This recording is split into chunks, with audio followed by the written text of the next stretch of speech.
receptor, mannose receptor. The bacteria is recognized, then it's engulfed into the cell. Then you have the phagosomes being produced. Then they have to kill it. So there's the generation of the phagolysosome, which is nothing but a fused phagosome with a lysosome, and then the microbe is killed. So this is the general sequence of what happens when a microbial invasion occurs. So when we were talking about the location of the bone infection, we know the osseous vascular circulation. We know that in the neonate, what is happening is that the metaphyseal vessels are not just confined to the metaphysis. They're actually, branching upwards into the epiphyseal region also. And because of that, the infection in neonates is not just confined to the metaphysis, but it is also involving the epiphyseal region. In children, the metaphyseal locus is more common.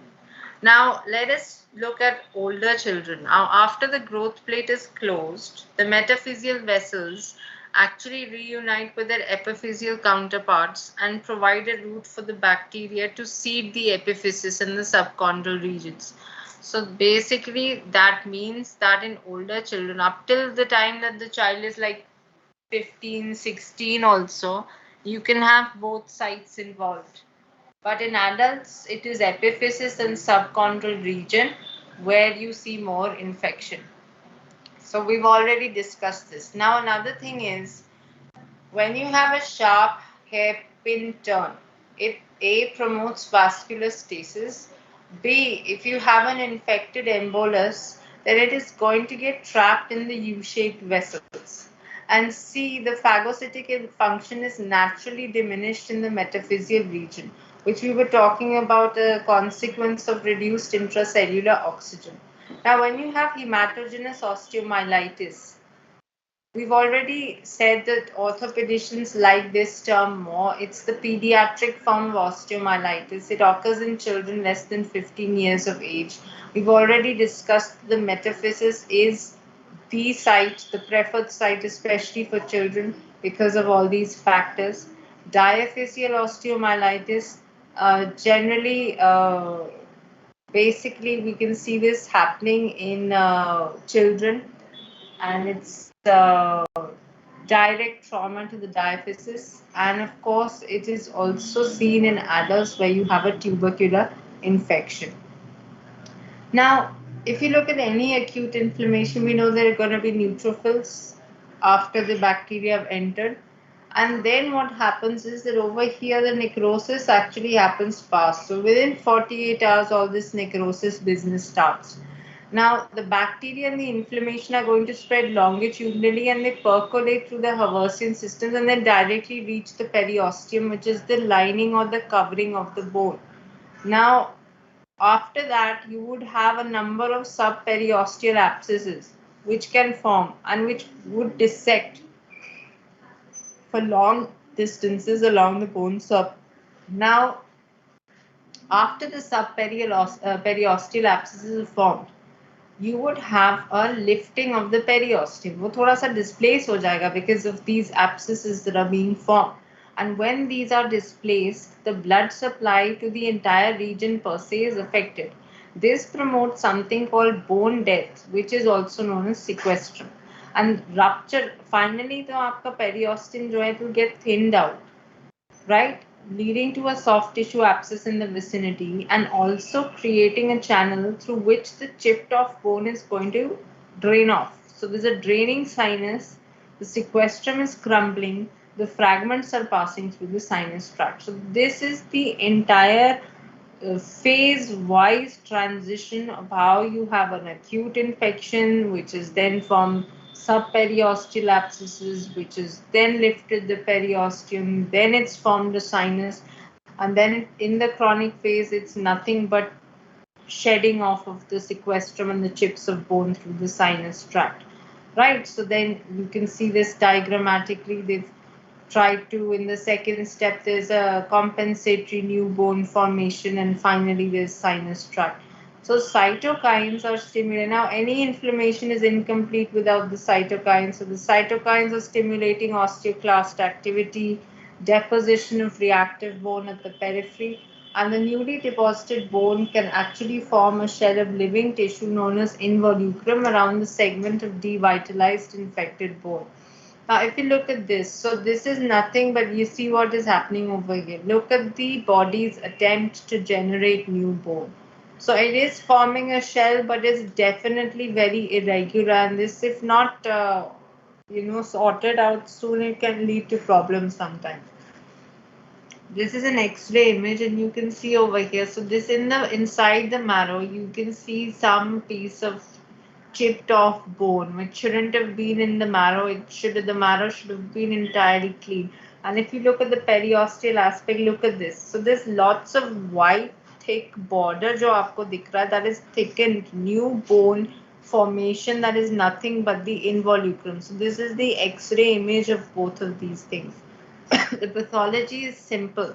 You have dead bone, it's necrotic, it's sclerotic, and it is surrounded by radiolucent inflammatory tissue and granulation tissue called as exudate.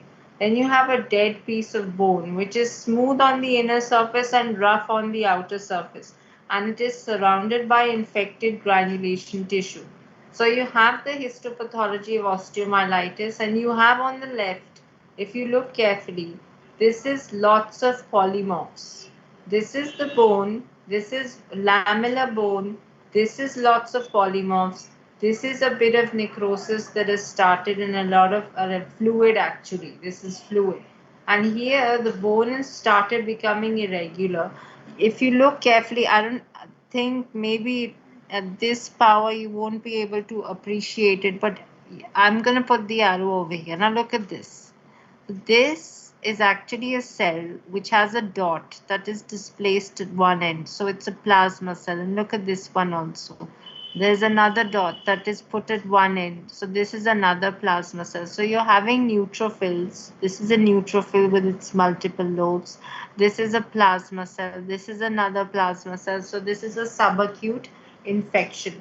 Now, on the clinical features, hematogenous osteomyelitis sometimes manifests as, fever, malaise, chills, leukocytosis. There will be throbbing pain over the affected region.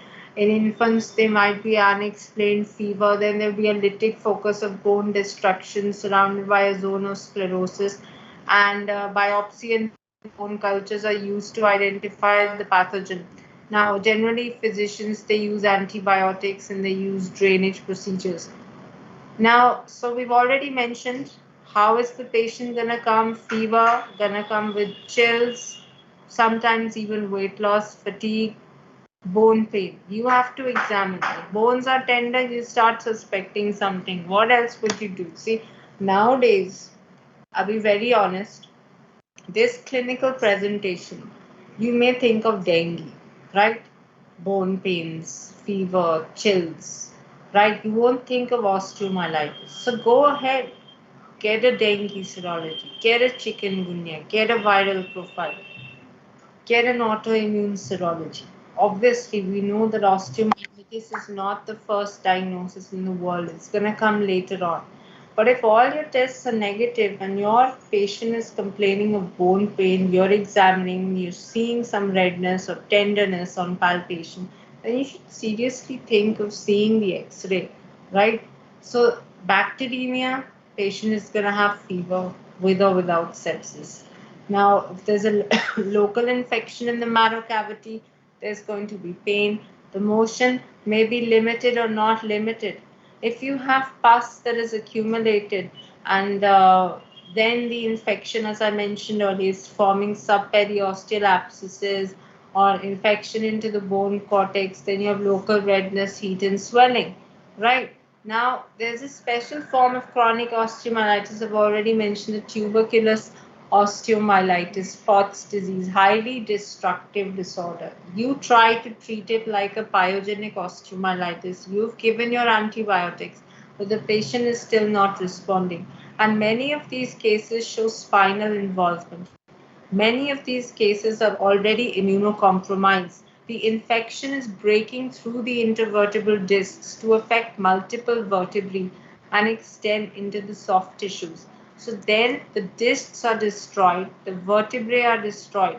and you can have permanent compression fractures. Now, if the discs are going to be destroyed, the space is going to be reduced. You could have all these spinal deformities like scoliosis and kyphosis.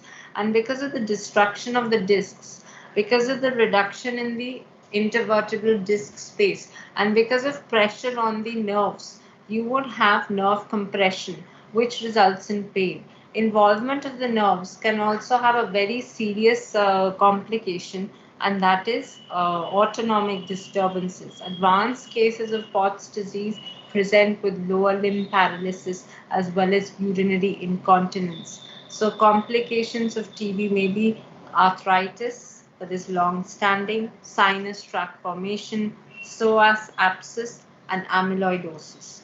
Now, as I've already mentioned, this is an MRI. So you can see over here the disc has been destroyed. The disc space is uneven and irregular, and you know that the various complications can happen. There's a spread of mycobacteria, which may be hematogenous and direct. You know that on histology, you would have granulomas, you would have epithelioid cells, you can see beautiful Langerhans giant cells. You may or may not see caseous necrosis. We know that these complications we've already mentioned. Now, in the chronic phase of osteomyelitis, that is apart from the tubercular osteomyelitis, in 5 to 25% cases, acute is gonna not resolve. It persists as chronic. When do you have chronic osteomyelitis? When there's a delay in the diagnosis, when there's extensive bone necrosis, when you haven't given enough antibiotics, when you did not do the debridement or cleaning process or draining process properly, and then when your host is weakened. Now, the course of chronic infections may always be punctuated by the acute flare-ups. Now, you have histopathology. So you can see, look at the bony trabeculae. They've become uneven. They have lost their lamellar quality. They have become uneven, irregular, and you have laying down of fibroblasts in between with a little bit of chronic inflammation. This is what is happening. Then you have complications of chronic osteomyelitis per se. So any chronic process is going to lead to a pathological fracture because of weakening of the bone. Like TB, here also you have amyloidosis, you have endocarditis. That's because of secondary spread. Then you have sepsis. You may have development of a squamous cell carcinoma in the sinus tract or sarcoma in the infected bones. Now, Brody abscess is nothing but an atypical form of osteomyelitis, and you can see in the X-ray over here you have a ring-shaped lesion with the borders. So there's laying down of reactive bone. It's actually a small intraosseous abscess, frequently involving the cortex. This white line is nothing but reactive bone, and the body defense mechanisms have actually contained the infection to produce an abscess. So how is the patient going to come to you? The patient will come to you with deep boring pain that is worse at night. Tibia is the most common bone involved, and Staph aureus is the most common agent involved. It's nothing but a subacute or a chronic infection. And you have sclerosing osteomyelitis of Gary, so it typically develops in the jaw. There are no discharging sinuses. You can see over here, now look at this. So basically there will be some bony kind of lesion in the jaw. There is no sinus. And if you look over here in the OPG, you can see this thing white in within the cavity, oral cavity, in the teeth only. You can see that surrounding the teeth there is some attempt at the bone formation. Over here you can see some irregular whitish areas. Actually the photo has been cut on the lower side, so there is a deep white deposition. That is nothing but an osteomyelitis, and treatment is nothing. You can't do much but giving symptomatic relief. Now I've done my job. Now you have to tell me what this is. Anybody in the class? This is a gross specimen. What do you think this is?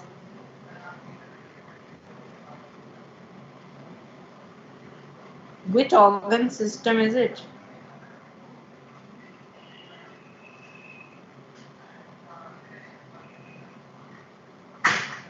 Anybody?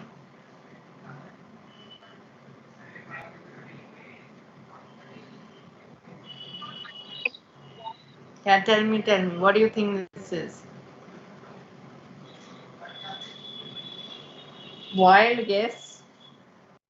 Okay, a hint is that this is not bone. If that helps you.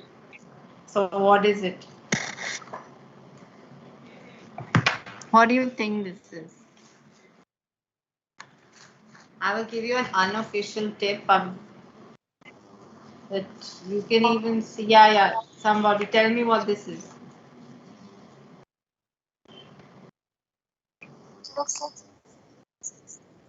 Oh my, lovely guess. It does look like the spinal cord, but it isn't the spinal cord. It would be a very dirty spinal cord. It's okay. So, in the exam, now look at this. This is a very bad thing to do by a teacher, but there you go. I have to help you at all levels. You can see EN, endocrine. So every gross you're gonna get would have some hint that can tell you where this is coming from, right? If you're getting stuck in the exam. But anyway, coming down to the official thing, this is a thyroid. So now tell me, what do you think this is?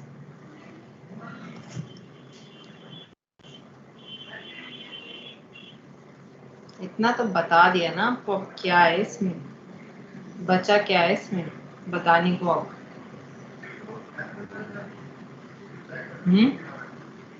You have multiple lesions that look at this. This is a nodular kind of lesion. This is a colloid filled cyst laying down of fibroblasts. So what do you think this is? Typical. Look at the colloid. Look at the Multinodular very goiter. absolutely perfect. This is multinodular goiter. Varying size, cystic, follicles all filled with colloid, little nodular appearance. Actually तो nodular ना, इसको बंद करोगे तो बाहर से आपको ज्यादा अच्छे से appreciate होगा, but अंदर से ही आपको दिख रहा है. It's an ill-defined attempt at forming nodules, and look at the variation in size of the colloid. This thing, it's MNG. Now, what is this?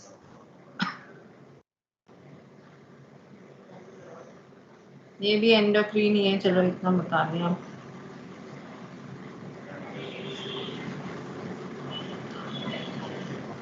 ये भी thyroid ही है, and look at this. This lesion is very irregular, very uneven, congested, has irregular margins, and look at this. This actually is the cut surface of. Can you see normal parenchyma? No, you cannot see normal parenchyma here, right? And you have a lesion which is actually giving you the appearance of ingrowing papillae here and here. It's very leafy like, right? And you have hemorrhage, you have the uneven character over here.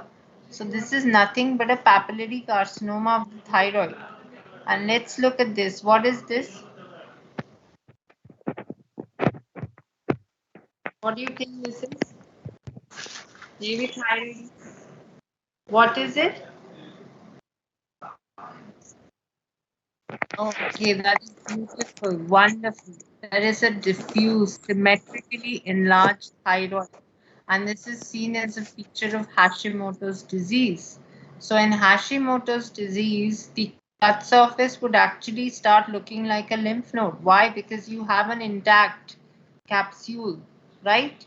You have an intact capsule, you have these ill-defined nodules, you have this rubbery appearance, and you can jolly well confuse it with the lymph node. It has a lymph node appearance. It has that rubbery quality. So indirectly, if you see a lymph node kind of structure and ऊपर आपको endocrine लिखा हुआ है, आपको कुछ नहीं करना, Hashimoto's लिखना है, okay? So that is what it is, right? So I think everything is crystal clear. There are no doubts. If there are any doubts, you're most welcome to ask me. Tell me.